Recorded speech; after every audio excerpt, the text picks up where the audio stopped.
일단 전쟁이 끝나는 것만으로도 시장이 제일 싫어하는 그 불확실성 이게 제거되고 어쨌든 그게 일시적으로라도 한 번에 급등은 좀 나올 수 있다. 50bp 올리는 게 문제가 아니라 이 발언의 그 수위에 따라서 시장이 어떻게 반응을 해주는지 이번 주에 꼭 계속 체크를 해보시면 좋을 것 같습니다. 네.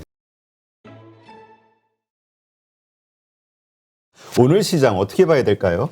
오늘 주식시장, 그러니까 한마디로 뭐 최근에도 계속 저도 이게 느꼈던 건데 뭔가 좀 뒷심이 되게 강해졌다 이런 생각이 정말 많이 들어요. 그러니까 과거 같으면 이런 악재들이 나오고 오늘도 사실 그 2주 전에 기억나세요? 2주 전에 그 중국 선전시 봉쇄당하면서 한국 증시가 급락했잖아요. 그날. 맞아요. 제가 그날 저도 라이브 했던 기억이 나는데 당시에는 그냥 힘없이 밀려서 2600도 초반까지 갔는데 오늘은 상하이시는 더 큰 도시예요.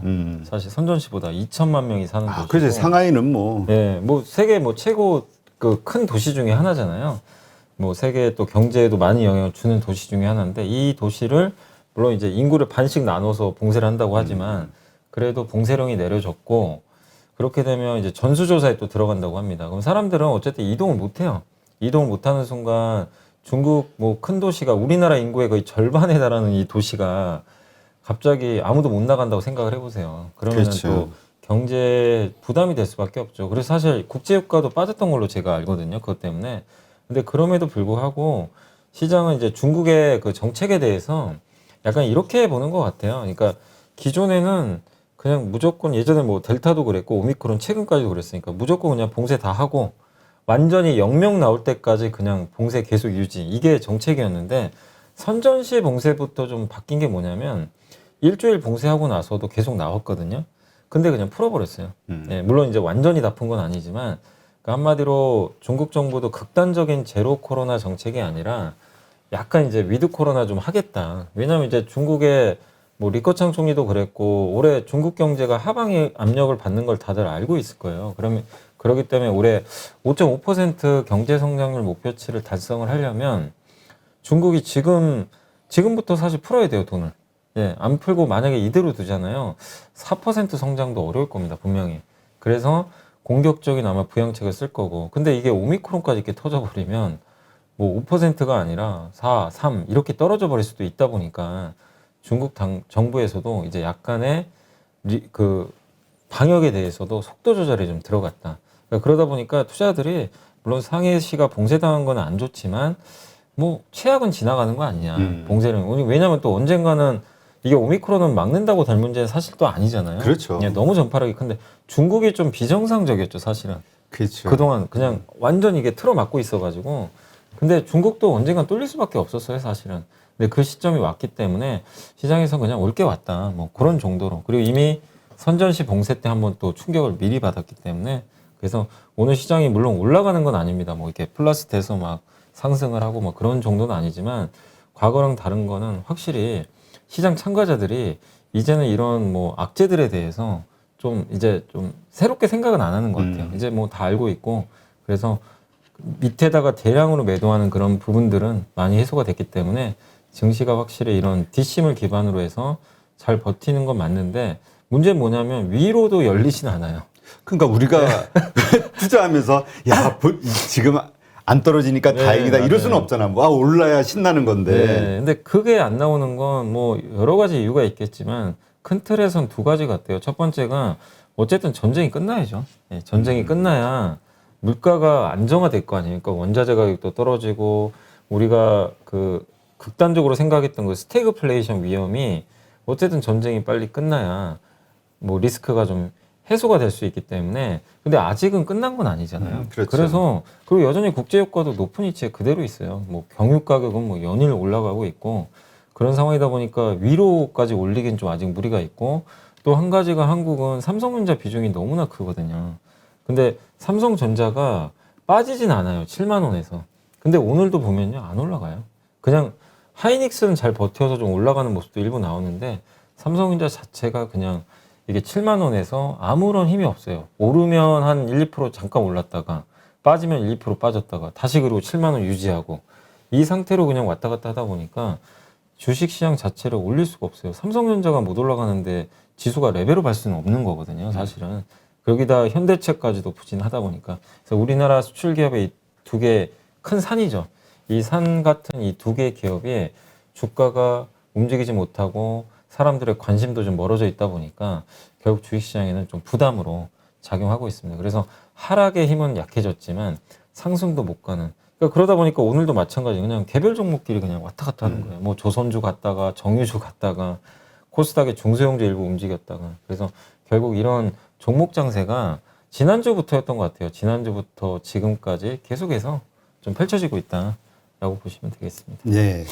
그 안유아 교수하고 지난주에 좀 방송을 했는데 네. 그러자도 저도 이 질문을 했어요. 아니 이거 다른 나라의 경우를 모두 보더라도 이게 봉쇄가 정답이 아닌데 그냥 중국도 이제 좀 포기해야 되냐 아니야? 포기해야 되지 않냐? 그랬더니 중국 정부의 고민을 얘기하는데 고령자 인구가 4억이라는 거야. 그럼 거기에서 예를 들어 1%, 뭐 2% 우리 그 사망률이 나오잖아요. 네. 그래도 이게 막 몇백만 명이라는 거지. 그러니까 중국 정부에서 몇백만 명이 죽었다는 뉴스 자체가 나오는 것 자체가 세계에서 이미지가 확 깎이는. 부담스럽죠. 그리고 내부 국내 정치적으로도 문제가 되고. 그러니까 이게 우리 그 뭐라 그러지? 공룡이라고 그러지 예전에 그 멸망당한 왜 대기업들도 이렇게 뭔가 변화를 하기가 어렵다는 것처럼 중국 정부가 좋을 땐 또 좋은데 이럴 때는 또 이게 맞아요. 일이 많겠구나. 그리고 뭐 저도 이제 보고서 통해서 보니까 그 얘기가 있더라고요. 저도 그 대표님 같은 의문을 항상 가졌어요. 아니 중국도 풀어버리면 될 텐데 왜냐하면 이게 오미크론 틀어막는다고 전혀 안 되는데 근데 그게 좀 있더라고요. 병상수가 좀 부족한가 봐요. 병상수가 워낙 좀 부족하다 보니까 지금 뭐 왜냐 코로나 환자만 있는 게 아니고 또 말씀하신 대로 중국 인구는 우리가 상상하는 거 그 이상이잖아요. 14억이니. 네, 거기서 확인된 것만, 그러니까 공식적으로만. 그러니까 그 인구 중에 진짜 0.1%도 적은 게 아니니까 그렇게 보면은 우리나라하고는 비교가 안 되는 거죠, 사실은. 그래서 중국 정부의 뭐 입장도 저는 이해는 가는데 근데 이제 중국 정부도 좀 힘든 게 딜레마가 아까 말씀드렸지만 봉쇄를 하자니 올해 경제 성장률 타격받고 그렇게 되면 어떻게 되겠어요? 시진핑 주석의 3년임이 또 힘들었을 수도 있어요. 그것도 있고. 근데 이거를 그냥 또 놔둬가지고 또 만약에 사망자가 많이 늘어나면 이것도 또 모양새가 안 좋고 그러니까 중국이 좀 딜레마 같은데 그래서 제가 생각하는 건 뭐냐면 극단적인 제로 코로나는 안 하는 것 같아요. 이제 과거엔 분명히 그게 맞았어요. 근데 지금은 그건 끝났고 중간중간 봉쇄도 좀 했다가 좀 풀어줬다가 그러니까 약간은 이제 선택적 봉쇄 이렇게 가는 거기 때문에 이 부분은 주식시장을 떨어뜨리는 이제 재료는 아니다. 근데 시장이 아까도 말씀드린 대로 추세 상승을 하려면 중국의 경기 부양도 분명히 필요하잖아요. 근데 이런 식으로 오미크론에 대한 정책 변수가 좀 생기게 되면 상승의 어떤 속도를 또 늦춰버릴 수밖에 없으니까 이 점은 또 우리나라 증시가 오르는 데 있어서는 약간의 좀 마이너스 요인으로 작용할 수 있는 것 같습니다. 네. 안녕하세요. 815 모니톡 시청자 여러분. 이베스트 투자증권의 염승환 이사입니다. 2022년도 주식시장 전망과 투자 방향이 담긴 요약집을 제가 직접 작성하였으니 새로운 투자를 준비하시는 마음으로 꼭 한번 읽어보시기 바랍니다. 신규 발간된 2022 트렌드 요약집을 받을 수 있는 방법을 알려드릴게요. 요약집은 이베스트 투자증권 계좌를 처음 만드신 신규 고객님이라면 누구나 신청 가능합니다. 계좌 개설하는 방법 안내해 드릴게요. 먼저 플레이스토어, 앱스토어에서 이베스트 모바일 앱을 설치하신 후 다이렉트 계좌 개설을 진행하시기 바랍니다. 계좌 개설 시 개설점은 반드시 다이렉트로 선택하셔야 합니다. 마지막으로 이벤트 코드란에 815를 입력하시면 이벤트 신청이 완료됩니다. 이벤트 신청 고객님께는 요약집뿐만이 아니라 주식 투자 시 바로 사용 가능한 주식상품권 5,000원권도 저희가 입금해 드리니 참여하셔서 혜택 모두 꼭 받아가셨으면 좋겠습니다.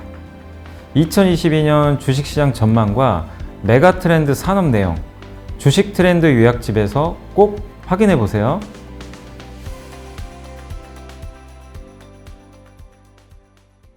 자, 그렇다면 지금 이렇게 이제 위로도 그렇고 아래로도 그렇고 지금 방향성이 지금 안 잡혀 있는 상황이잖아요. 네네. 이것이 확 달라질 수 있는 상승이든 하락이든 해줄 수 있는 호재나 악재 이번 주에 있는 게 있을까요?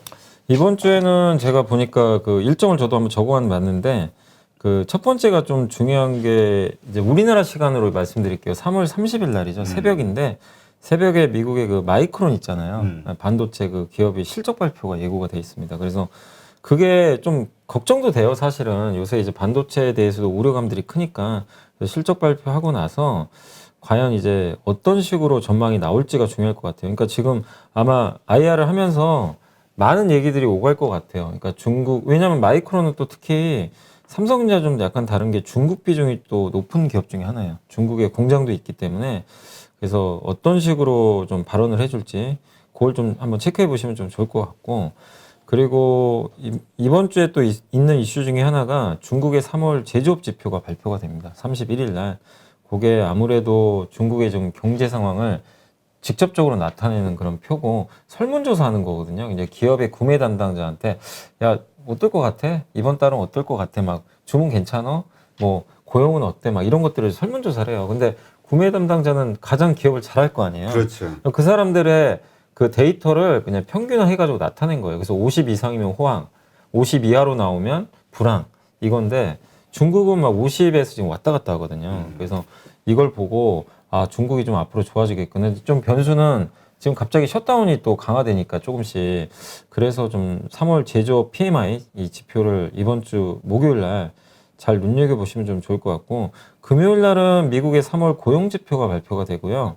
미국의 이제 제조업 지표죠. ISM 제조업 지표. 이게 왜 중요하냐면은 지금 시장이 제일 우려로 하는 게 물가는 오르는 걸 누가 아무도 부인 안 하잖아요. 그렇죠. 물가는 올라가요. 근데 여기서 이제 의문부호가 뭐냐면 경제는 어떻게 될 거냐. 전쟁 때문에 전쟁이, 그러니까 이 경기가 안 좋아져서 이제 스태그플레이션 온다고 보는 뭐 분들도 계시고, 그리고 아니다. 여전히 지표는 좋지 않냐. 왜냐하면 지난달만 해도요, 뭐 ISM 또 고용 지표 다 좋았거든요, 실제로. 미국의 고용도 조금씩 늘어나고 있고. 근데 그래서 이제 앞으로 중요한 게 경제 지표를 통해서 우리가 확인을 해야 되잖아요. 그래서 3월 이번 주 금요일 날 미국의 지표 정말 굵직한 거, 고용 지표랑 ISM 제조업 지표가 공교롭게 날짜가 또 같은 날 발표가 되니까 이거에 따라서 미국 증시가 또 요동을 또 칠 수도 있어요. 이거 진짜 안 좋게 나오면 이거 진짜 이제 큰일 났다. 경기 침체가 시작되나? 이렇게 또 받아들일 수도 있어요. 근데 또 생각보다 괜찮게 나오면 그거 봐라. 침체까지는 안 간다. 이게 안도랠리가 또 나올 수도 있어요. 근데 이거는 우리가 데이터 나와봐야 아는 거니까 체크를 하시고, 한국은 그날 3월 수출입 데이터가 또 발표가 됩니다. 우리는 수출 지표가 제일 중요하죠. 제일 중요해요. 근데 지금 작년까지만 해도 우리가 수입 데이터 잘 안 봤죠. 작년에 수입은 잘 안 봤어요. 수출만 봤지. 예. 수출 이렇게 잘 되고 항상 흑자니까. 근데 수입이 매출원가잖아요. 이 그렇죠. 원자재 비용. 예. 근데 문제가 생겼어요. 작년 12월부터 이제 적자가 나기 시작했습니다. 아, 그래요? 예, 적자가 났고 1월 달 또 적자 났고 2월에 잠깐 흑자 났어요.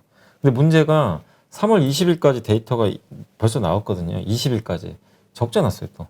왜냐하면 이제 유가 때문에 유가 원자재. 그래서 3월 이제 데이터가 4월 1일 날 최종적으로 나오는데 무역 수지가 적자 날 수도 있어요. 근데 보실 건 뭐냐면 적자 폭이 예전보다 좀 줄어들었는지 요걸 좀 보시고, 그 다음에 수출은 잘 나와야죠.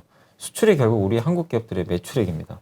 그래서 매출 증가율이 나오면 그래도 좀 방어해 주니까. 그래서 적자를 예상하긴 하지만 매출 증가율이 그래도 이번에도 두 자릿수 이상 나올지 한번 그 부분 좀 체크하시면서 이번 주 일단 보시면 좀 좋을 것 같고, 어쨌든 이번 주에는 실제로 우리가 스토리를 쓰는 게 아니라 경제 지표가 진짜로 데이터 해서 나오잖아요. 숫자를 체크할 수 있는 그 지표들이 많이 나오니까 이번 주는 한번 눈으로 직접 그런 것들을 확인해 보시면 좋을 것 같습니다. 네. 하여튼 이제는 좀 올라줘야 되는데 또 한 가지 불안스러운 마음은 우리 지난번 삼성전자 횡보할 때 길게 봤듯이 네. 올라가야 되는 상황에서 못 올라가면은 그 다음에는 횡보하다 그냥 아래로 또 네, 급하게 맞습니다. 떨어지니까 이게 좀 걱정이 되는데, 하여튼 일단 우크라이나 전쟁이 좀 이게 마무리가 돼도 이것도 호재로 좀 볼 수 있겠죠? 일단 왜냐면 마무리만 되면 투자 심리가 바뀌기 시작했죠. 왜냐면 이제 극단적인 비정상이 좀 정상으로 바뀔 수 있고, 또 어쨌든 지금 전쟁이 장기화되면 이 시장에 참가하는 사람들이나 뭐 경제 전문가들이나 이 전망을 할 수가 없어요. 그렇죠. 정부도 마찬가지입니다. 이걸 어떻게 전망을 하겠어요? 전쟁이 언제 끝날지. 근데 이번에 FOMC도 오히려 그 금리를 올리고 나서도 주식시장이 올라갔던 이유가 금리를 올리는 경로를 확실하게 알려줬어요. 연준 의장이 이렇게 해서 언제쯤 올리고 몇 번 올리겠다. 이러니까 악재잖아요. 악재인데도 사람 투자자들은 이 경로에 맞게 내가 행동을 하면 되거든요. 그러니까 구체적으로 길을 알려준 거죠. 근데 지금 전쟁이 이렇게 장기화되고 있고 전쟁이 언제 끝날지 그러면 정부나 기업이나 뭐 여러분도 마찬가지잖아요. 국제유가 지금 예측도 안 되고 그러니까 내가 어떤 계획을 수립할 수가 없어요. 변수가 생겨버리니까. 그래서 굉장히 위축될 수밖에 없는 거죠. 근데 이게 끝나는 순간 어느 정도 합리적으로 예측이 가능해요. 아, 유가가 그래도 예전처럼 안 떨어지겠죠. 물론 완전히 정상 안 되더라도 전쟁이 끝났으니까 지금 110달러인데 90달러까지 맞춰지겠다. 그럼 거기에 맞춰서 기업들도 전략을 다시 수립할 수가 있어요. 이런 게 가능한데 전쟁이 안 끝나면 그걸 어떻게 할 수가 없거든요. 그런 면에서 일단 전쟁이 끝나는 것만으로도 시장이 제일 싫어하는 그 불확실성 이게 제거되고 그리고 이제 물가의 상승은 좀 둔화되겠구나. 이 기대 심리 두 가지가 딱 맞물려서 저는 그렇게 되면 주식시장 한번 크게 급등할 거라고 봐요. 근데 유지될지 모르겠어요. 급등하고 또 흘러내릴 수도 있어요. 상황에 따라서. 근데 어쨌든 그게 일시적으로라도 한 번에 급등은 좀 나올 수 있다. 저는 그렇게 생각은 하고 있습니다. 네. 그 연준 얘기하셨으니까 요즘 뭐 빅스텝 뭐 0.5%씩 네네네. 인플레이션이 안 잡히니까 0.5%씩 이것도 또 여러 차례 그런 일이 생기는 맞아요. 거 아니야? 이런 거에 대한 불안감이 있는 분들도 있거든요. 그러니까 제가 이제 아까 그 전망에는 안 써드렸는데 이번 주에도 여러분들이요. 그러니까 방금 물어보셨으니까 설명해드리면 화요일 날 보스틱 애틀랜타 연은 총재 발언이 있고요. 3월 30일 수요일 날은 박힌 리치몬드 연은 총재, 31일 날은 윌리엄스 뉴욕 연은. 이걸 왜 말씀드리냐면 연준 위원들이 계속 발언을 할 거예요. 근데 발언의 초점은 분명히 그걸 겁니다. 이분들이 좋게 얘기할 리가 없어요. 지금 왜냐하면 물가가 워낙 높기 때문에. 그래서 이런 발언들이 세게 나올 거예요. 50bp. 그 블라드 총재는 정말 매파잖아요. 그분은 지금 당장 50bp 올리고 그 당장 3%까지 금리 올려야 된다. 어마어마하게 강력하게 주장하는 분이에요. 근데 최근의 흐름은 뭐냐면 그렇게 아무리 빅스텝 뭐 50bp 올려라. 지금 시장의 컨센서스가 뭐냐면 예상이 원래는 6월에 0.5% 한 번 올리고 끝이에요. 그리고 계속 0.25인데 지금은 5월에 0.5, 6월에도 0.5. 이게 시장이 지금 예상치로 모아지고 있어요. 굉장히 강력한 거잖아요. 2달 연속 50bp. 굉장히 센 건데 근데 어때요? 그런 뉴스가 나와도 시장은 시큰둥해요. 반응을 안 해요. 그래?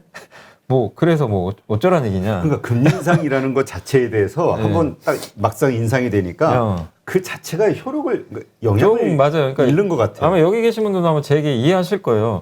분명히 0.5% 올리면 엄청난 악재인데 이런 거 스케줄이 없었던 것 같은데 근데 그것도 2달 연속 올린다고 앞으로? 그걸 시장이 알고 있는데 미국 주식시장도 잘 안 빠져요. 오히려 뒷심을 발휘해서 막 올라가는 경우도 있고 한국도 마찬가지. 그래서 이번 주에도 보실 건 어쨌든 지금 중국의 셧다운 때문에 약간 투자 심리가 조금 위축된 건 사실이잖아요. 이 상황에서 연준 의원들이 한 3번 정도 이번에 발언을 할 텐데 같을 겁니다. 50bp 올린다, 더 올려야 된다 이런 얘기 분명히 나올 거예요. 그럴 때 미국 증시의 또 흐름을 보세요. 한번 흔들렸다가 올라가는지 뒷심을 발휘해주면 진짜 시장은 이제 여기서 좀 어느 정도 바닥은 다졌구나 이렇게 보셔도 되고 그거에 휘둘릴 수도 있어요. 또 시장이 또 체력이 약해지면 그렇지. 이번 주엔 또 반응을 하네? 그럼 시장이 좀 약해졌다는 얘기예요. 그러면은 또 조금 보수적으로 봐야 되겠죠. 그래서 이번 주에는 50bp 올리는 게 문제가 아니라 이 발언의 그 수위에 따라서 시장이 어떻게 반응을 해주는지 여러분들이 그래서 미국 증시에서 좀 그런 부분들을 이번 주에 꼭 계속 체크를 해보시면 좋을 것 같습니다. 네. 왜 갑자기 그 우크라이나 전쟁 종전 이야기가 나오나 이렇게 의문하시는 분도 있는데 그러니까 이만큼 시장의 관심이 멀어지고 있다는 거. 멀어지고 있어요. 그러니까 우리가 러시아나 푸틴의 입장이라도 이게 사방에서 막 이전처럼 시작 때처럼 많은 관심과 이렇게 좀 쏠려줘야 되는데 나는 지금 죽을 만큼 힘든데 관심도 사라지면 이거 더 빨리 타결할 가능성이 높아지지 않을까? 얼핏 이런 생각도 들긴 해요. 맞아요. 그러니까 지금 확실히 말씀하신 대로 그 처음 전쟁 나고 일주일 동안은 정말 많이들 걱정했잖아요. 그렇죠.